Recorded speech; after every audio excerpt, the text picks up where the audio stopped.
Hello. Hello. Welcome, everybody. We are live. We're really glad to have everybody here today. Thank you so much for tuning into this live broadcast. I hope that you can hear me and see me. If you can't hear me, just check that your volume is up and as far as it can go. I just want to remind everyone this is a live broadcast. We are subject to technology. Hopefully our technology won't fail us, but should we suddenly disappear from your screens, please bear with us and we will get up and running again as quickly as possible. I hope you won't be able to hear much paper rustling in the background, but we do have notes. We'll try and keep the paper rustling to a minimum. It's our very first live broadcast. We're all very excited to be here, feeling a bit nervous, so hopefully everything will run smoothly. So I'll begin. Firstly, I'd like to introduce our two charities. We are Citizens Advice in West Sussex, North, South, East, and also our partners and friends, Citizens Advice, Arun Chichester. And together we work in West Sussex to help people with problems they might be facing. Firstly, before I go any further, I'd like to introduce you to the team we have with us today. So firstly, I would like to introduce you to Martin. Hopefully Martin will appear on the screen. Here he is. So Martin, welcome. Martin is a volunteer with us. He's a very trusted employment specialist. He's been working with us for many years and in that time has helped hundreds of clients to find a way forward with problems they're facing with employment. So absolutely delighted to have Martin here today. And secondly, I would like to introduce you to Patty. Hopefully we'll see Patty. Here she is. Patty is an extremely experienced advisor, many years working in advice. She has been a supervisor in our Crawley Centre for many years, and I believe other centres as well. And she is now also our client services team leader. So welcome, Patty. Thank you for joining us. And in the background today, you won't be able to see them, but we have Paul, who is managing all the technical wizardry in the background. And also we have Sandra and Charlie who are supporting on social media. And finally, just to introduce myself, I am Claire. So again, welcome, we're delighted to have you all here. So I'm just going to give you a little bit of information about what we do in West Sussex. So we are charities and we support people with issues including employment, obviously, is why we're here today, but also benefits, housing, debt, consumer issues, including scams, domestic abuse, discrimination, including hate crime, and much more. All of our advice is completely free, confidential, independent, and impartial. And that's for absolutely everybody, no matter what your circumstances are. I think at the bottom of our screen, you will see, perhaps not right now, but you will see our website, and the website for Citizens Advice, Arun and Chichester as well as our advice line phone number. At the moment, due to the pandemic, we are offering advice via email and web chat, also on the telephone advice line, and we do have some limited face-to-face appointments as well. We would advise you to check back on our websites regularly to find out what the latest information is about how you can get in touch with us. So what are we here for today? Today, during this session, we will be offering general information to help if you are facing redundancy or if you're worried that you might be at risk. So, for example, we're going to be talking about your rights as an employee, processes that your employer should follow, and support that you might be eligible for. We'll also be talking about problems which may arise from a sudden income drop. So, for example, we're going to give you a very brief introduction to benefits and what you may be eligible for and how to find out what you're eligible for as well, and basically support to help you with day-to-day life. We will also be talking about the wider effects, such as effects on your mental health and your relationships, and support that's available for both of those. I should just point out you might want to get a pen and paper to write down some of the information that we're sharing, especially when we get to the section about redundancy pay. You might want to just jot that down. We may be able to answer a couple of questions from viewers today, so please do type your question into the comments section. We won't be able to answer everything today, but please remember you can contact us directly for advice. Just to point out, we are live on the internet. Your names can be seen when you type, so please just have a quick think before you type. We strongly advise you not to share any personal or confidential information today, and also please don't mention the name of your employer. This is going out live. If you need to contact us directly for a private chat, please do so by the phone, email or web chat, and we'll be absolutely happy to talk to you. We can only give general information today. For anything that's very complex or personal, again, please do contact us directly via the details that you'll be seeing at the bottom of your screen and also in the comments. And finally, remember that the information that we're giving today is correct as of today, but guidance can change and it can go out of date. So please make sure that you visit our website or contact us directly for the most up-to-date information. So that's the introduction finished. Let's get going. We are all here to talk about redundancy today. Obviously, in recent months, it has become a growing problem, and we have certainly seen a rise in clients who are needing information and support to help them with redundancy and the wider effects of redundancy. So, for example, impacts on your finances, relationships, your home situation, and much more. So it makes sense to start at the beginning. And firstly, I'd like to welcome Martin back onto the screen. Here he is. So my first question would be, Martin, how would somebody know if their employer intends to make them redundant? Well, it's obviously it can be a very worrying time for people when they hear their colleagues talking about possible redundancies. You may even get a feel for it because the business has turned down. But normally you'll find the employer will maybe have a chat to you, or might actually, or will have to later then formally write to you saying your job is at risk. It only means it's at risk. It does not mean you're actually going to be made redundant. And after that, they should give you a period of consultation, which varies from, if it's a lot of people being made redundant, it might be 45 days consultancy. If you're the only person, it might just be 2 or 3 days. And that consultation is to give you a chance to talk to your employer about ways your job might be saved. Okay, thank you, Martin. Presumably, there are processes that employers need to follow if they intend to make people redundant. Yes, this depends on whether it's just one of you or a group of you. If there's a group of you being made redundant and you all have a similar job, they should go through a process of selection to make sure if they're only selecting some of you, the selection is a fair process. And in this, they have a matrix, and on the matrix there, they have a number of items, maybe 4 or 5 items like illness or bit of sickness, skills, and so on. And they'll give you a scoring of 1 to 5 or 1 to 10 for each item. And you should be able to see the scoring before it takes place. You should be able to ask the rationale as to how they'll apply those scores to each of those items.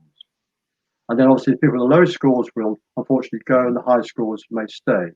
But if it's just one of you and you're the only person doing that job, then they'll do the consultation 2 or 3 days and then they'll go away and they'll make their decision.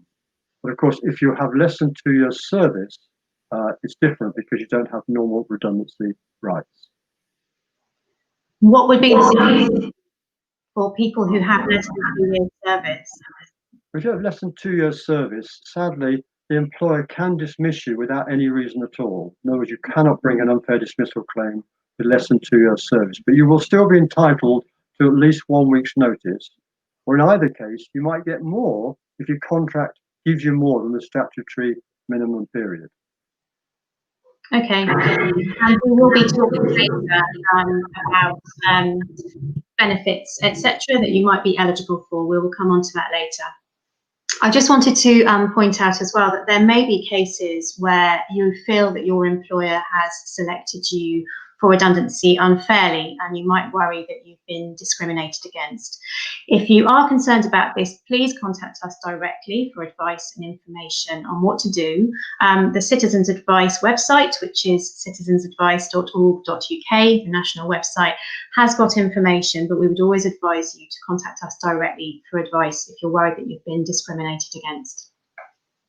So this is where you might want to get your pen and paper, everybody, to jot some notes down. The next question I'm going to ask Martin is, how would somebody know how much redundancy pay they might receive? And also, would this be affected if somebody is currently on furlough? Well, if you want to know what redundancy pay you'll get, the employer should actually write to you and give you a calculation, but you may want to know and check for yourself anyway. You can, and obviously, as I said before, it only applies if you had more than 2 years service. But there's a government website, and I think we can give you the link to that. Is that right, Claire?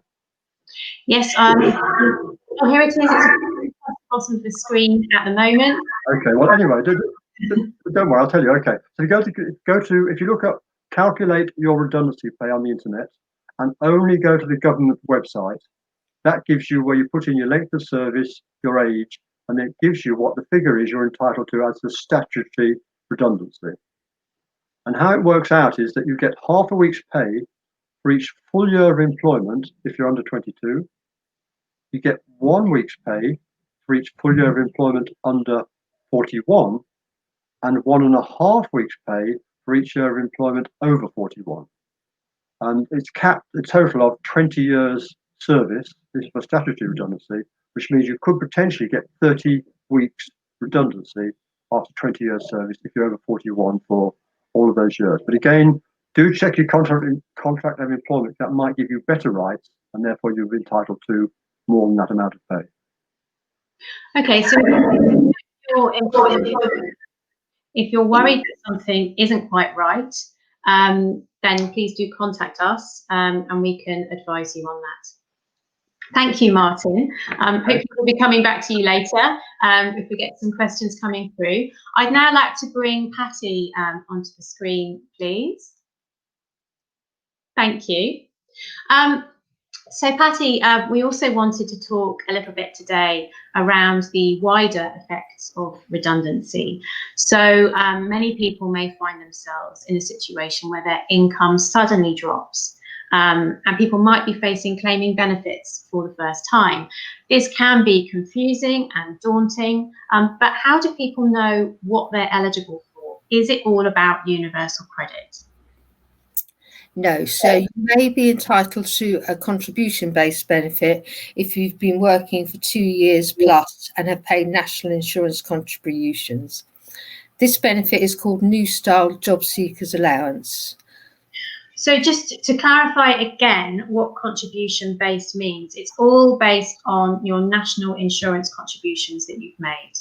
Yes, it is. To be eligible for New Style Job Seekers Allowance, you'll need to have worked as an employee and paid Class 1 national insurance contributions, usually in the last 2 or 3 years. National insurance credits also count. The number of ways you could be eligible for these credits, there is a number of ways that you can be eligible for these credits, and more information about that is actually on the government website. Fantastic. So if you've not paid enough national insurance contributions, then you may still be entitled to income-based universal credit. Is that correct? Yes. So if you've not paid enough national insurance credits, you'll still be entitled to income-based universal credit, but that will depend on the household income. So if you have a partner who works, their income will be taken into account. Okay, so some benefits are means tested, which means they're based on what you have in the bank, such as savings, or what your partner earns. But Patty, am I right that New Style Job Seekers Allowance isn't means tested? It's only based on your national insurance contributions. So you can get that and still have a working member of the household. So that is just for you, but there is nothing else on top of that. It is just that basic rate based on your national insurances. Okay. Thank you. So it can be confusing, obviously, working out what you're eligible for. We have an online benefit calculator, and there are other online benefit calculators available too. And these can help you to work out what you might be eligible to claim. I'm hoping that we will be seeing a link to the online benefit calculator either in the ticker or in the comments. If not, we will share that later. But don't forget as well that you can always contact us for advice. And I also wanted to mention here that if you're having trouble with your application for universal credit, we do have advisors who can help. We have a universal credit help to claim service, and hopefully again the link for that will be appearing. But you can chat with an advisor for the help to claim service on web chat, on the phone, and we do also have some limited face-to-face appointments. So check our website for the latest information on that. So Patty, there might be people who are worried about their home. What would happen for somebody who is concerned about paying their rent or mortgage? What sort of support might be available for them? So if you're renting and struggling to pay, you might be entitled to housing costs within your universal credit. And that will be for people who are renting privately or with a housing association and have a tenancy agreement. If your circumstances are different from that, you may qualify for other types of housing cost support, but then we would probably need to do a full benefit check. For example, if you were in temporary accommodation, you would probably qualify for housing benefit through your local authority. So again, if you want help to do a full benefit check to ensure that you're getting the right benefits, you can of course use our advice line number. And okay. Fantastic, thank you. And our advice line number, again, we are sharing in the ticker at the bottom and also within the comments. So please do give us a call. What about the people who have a mortgage for their home? So if you have a mortgage, you may be able to get help with our support with DWP's support for mortgage interest, but you will have to wait for 9 months to get this. And it will only pay your mortgage interest up to a certain amount, and it is a loan, so it will need to be repaid, and the DWP will charge you interest on this. You can also ask for your mortgage provider for a deferral of up to 3 months on your mortgage, particularly during this time. You can ask them all of them to be deferred or just some of them, and but you'll need to ask this before the 31st of March 2021. After your interest deferral, you will still have to make up those payments that you've missed, either putting it onto your mortgage plus interest added. So that means either pay more each month or else you'd have to make your payments for longer. Okay, so just to reiterate, if you do take up these support measures, remember it is a loan and you would be expected to pay these back. So if you can continue to pay your mortgage, we would really encourage you to do this. And of course, we can also support you if you're concerned about debt, if you feel that you're struggling to pay bills, you're worried about utility bills, etc. We'll come on to that again in a second. If you are worried about council tax arrears, there is council tax support, which many people don't realise that they are eligible for. If you'd like to contact us to find out whether you might be eligible for any kind of help with paying council tax, please drop us a line directly. And actually, we've received a question in advance, which is worth sharing here. Somebody has asked, what if I don't have any food or fuel while I am waiting to be paid either benefits or any outstanding wages? What help can those people have? We can also help you accessing food through sort of local organisations and food banks, and we can also we do have fuel top-up schemes within both West Sussex and Ada and Chichester, Arun Chichester, so that we can help support people with fuel top-ups. Fantastic. And am I right in thinking as well that we can also help with mobile phone top-ups as well for people who are eligible? Yeah, that is part of what we're doing, yes. Fantastic. So my next question would be, what help could people receive if they are not UK citizens? So let's say they might be going through an immigration process, or they are EU citizens. Obviously, we're coming up to Brexit, and people who think that they're not eligible for support. We call this having recourse to public funds, but I think I'm correct in saying that there is some support available.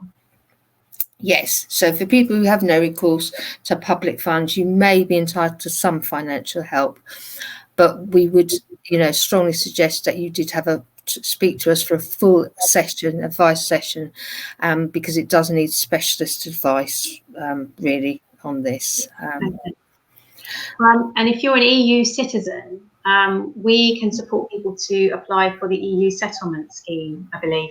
Yeah. So, yeah, if you're an EU citizen and you want to retain your rights after breakfast, you can apply for the EU settlement scheme, either as settled status or pre-settled status.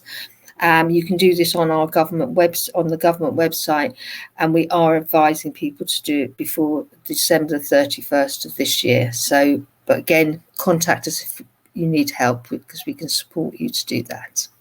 Fantastic, thank you. So moving on now to talk about the wider effects of redundancy. It's a hugely stressful time in somebody's life. It can have a really negative effect on mental health and also on family relationships, etc.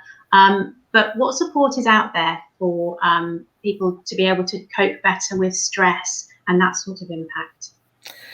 So when, remember that when you start sharing with somebody, it can make you feel happier, and our advisors are well trained, and they might be able to, just by listening, help you make informed decisions. We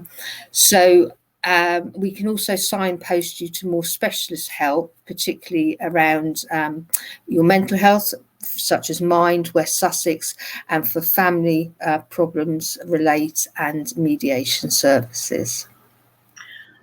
That's great. I mean, we know that more than 6 in 10 of our clients tell us that advice has helped them to feel less stressed. So we can't say enough how important it is to reach out and seek that advice. More than 90% of our clients have said that advice has helped them to move forward. So we would always encourage people to seek advice, and it will hopefully make a real difference to how you're feeling and your overall well-being.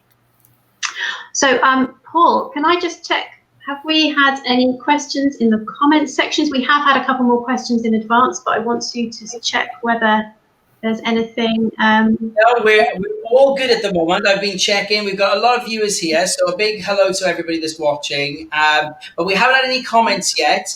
But like as you've said, Claire, if anybody does want to, don't disclose anything here that is confidential. If you do want to discuss those things, then our team are here and you can speak to them right now online and via the phone number as well, which I'll put on the ticker right now. There we go. Thank you, Paul. Okay, well, we'll wait to see if anything comes in, but in the meantime, we have had a couple of questions that have come through in advance, and I wonder if I could invite Martin to come back on the screen, please. Thank you, Patty. Thank you. Thank you. So, Martin, we've had a question asking, my employer is insisting I take my holiday while on furlough. What can we advise that person to do? Well, in fact, the employer can ask you to take holiday while you're on furlough, but if they do so, 2 things. They must give you as much warning of the start of your holiday as is the length they're asking you to take. So if they ask you to take 1 week's holiday, they must give you 2 weeks warning of that request to start your holiday. Okay. But the other thing is, while you are on holiday, they must pay you at your full rate of pay, not your furlough rate of pay. So you can't be on holiday on furlough at the same time. So basically you're temporarily off furlough back to your normal contract while you're on holiday. Okay, that's great to know. We've had another question. It's also for Martin. My employer is asking me to sign an agreement that I can return to normal work, but on less or 0 hours. What can we do? What can we advise that person? Well, that puts you into making quite a difficult decision. You do have a choice. You don't have to accept this new contract when you finish furlough. So you can decide, I won't accept it, because you don't want to go from your fixed hours to say 0 hours. But the consequence of that is the employer might decide to make you redundant. So that's a risk you take if you refuse to accept it. But if, on the other hand, you feel, okay, I want to keep my job, even though it's not quite the one I wanted, then you might agree to accept it. Don't forget, once you've accepted it, you have changed your basic contract. So from that date on, you now work into those new conditions. So just take care. If you're worried, give us a call, and then we can give you some more advice on it. Fantastic, thank you. Matty, I have one question which I think I'd like to direct to you. We are coming to the end of our session, but hopefully we've got time to fit this one in. So somebody has said, I'm thinking of contacting a loan shark as I'm so worried about my finances. What else can I do? Okay, so if you're struggling to pay your bills, it's better to go to the organisations that you owe money to first to ask for their help. You might be able to agree a payment plan with them, and obviously you need to work out your budget, and we do have information on our public website on how to work out your budget. If you do decide to borrow some money and take a loan, we'd suggest you use a comparison website, do a budget plan, and find out how much you can realistically pay back, and make sure that the loan company is an authorised or registered lender. If the lender is not authorised or registered, you should borrow money. You shouldn't borrow money from them, as they're likely to be loan sharks and charge high interest rates and fees. They also might take items such as your passport for security. Loan sharks should be reported on the Stop Loan Shark website, because it's illegal what they are doing. Okay, so please don't approach a loan shark. Report the loan shark on Stop Loan Shark's website. And I think there is some extra information on the National Citizens Advice website. If you go to the Citizens Advice website, which is citizensadvice.org.uk, and search for, if you're thinking about borrowing money to pay your bills, you should get some really useful information coming up. And you can also find information there if a lender isn't authorised or registered. You can find information on the national site about that too. We're coming to our wrap-up time now. I can see the ticker in the corner of the screen. I don't know if we've got any quick questions that have come through or comments that we can quickly have a look at. If not, we will start to wrap up. No, we're all good here. We're all good here. I think you guys have covered pretty much quite a lot of things there. So, like as you said, everything will be on the website. They can get more information there. But yeah, so thank you to everybody that's watching. But no comments so far, Claire. Okay, thank you. That's brilliant. Thanks, Paul. So yeah, we need to wrap up now. This has been a really whistle-stop tour. And like I said, and we've all said throughout the session, please contact us if you need help. Our contact details are available at the bottom of the screen, and also will be shared in the comment sections. Thank you so much to Martin and Patty, and also to our support teams, but mostly thank you all for joining us today. Please share our contact details, let your family and friends know that they can contact us for support. Follow us on social media for more live sessions we might have coming up. And finally, have a lovely day. And wishing everybody a very happy festive season. So thank you to everybody. Thank you. Bye. Bye.